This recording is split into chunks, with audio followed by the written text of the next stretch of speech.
A paz do Senhor, meus irmãos, aqui é o pastor Anderson, passando mais uma vez para darmos continuidade ao nosso estudo de bibliologia. No último vídeo que fizemos, estávamos falando sobre como a Bíblia chegou até nós. E no finalzinho do nosso vídeo, nós estávamos resumindo, né, falando sobre o veredito das igrejas quanto à natureza canônica dos livros era importante. Porque o veredito da igreja quanto à canonicidade de cada livro é importante.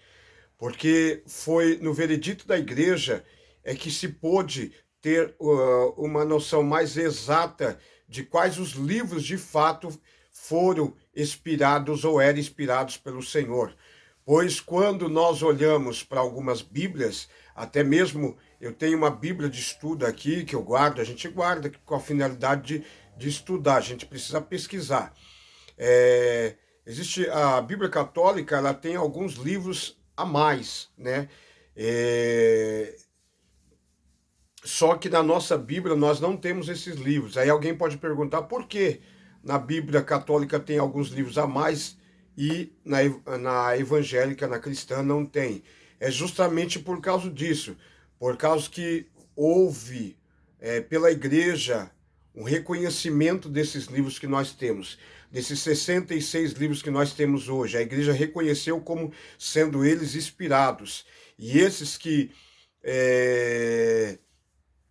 esses outros que não foram colocados dentro da nossa Bíblia Sagrada, que hoje são reconhecidos como apócrifos, não inspirados, esses não estão dentro das nossas escrituras, porque no meio da escritura, na nossa Bíblia Sagrada, nós só temos 66 livros.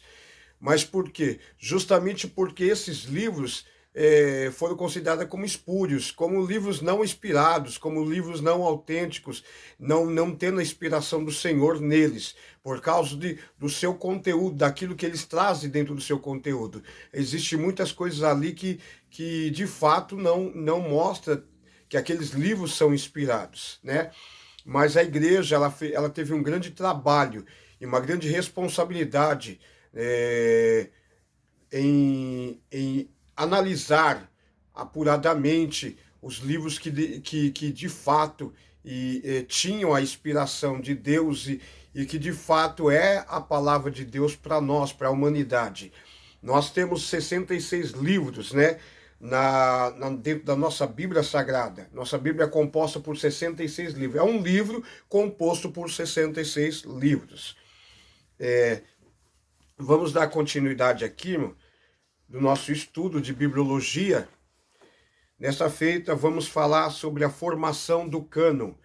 A formação do cânon. O cânon da escritura estava se formando, é claro, à medida que cada livro era escrito, e completou-se quando o último livro foi terminado. Quando falamos da formação do cânon, estamos realmente falando do reconhecimento dos livros canônicos pela igreja. Esse processo levou algum tempo. Alguns afirmam que todos os livros do Antigo Testamento já haviam sido colecionados e reconhecidos por Esdras no quinto século antes de Cristo.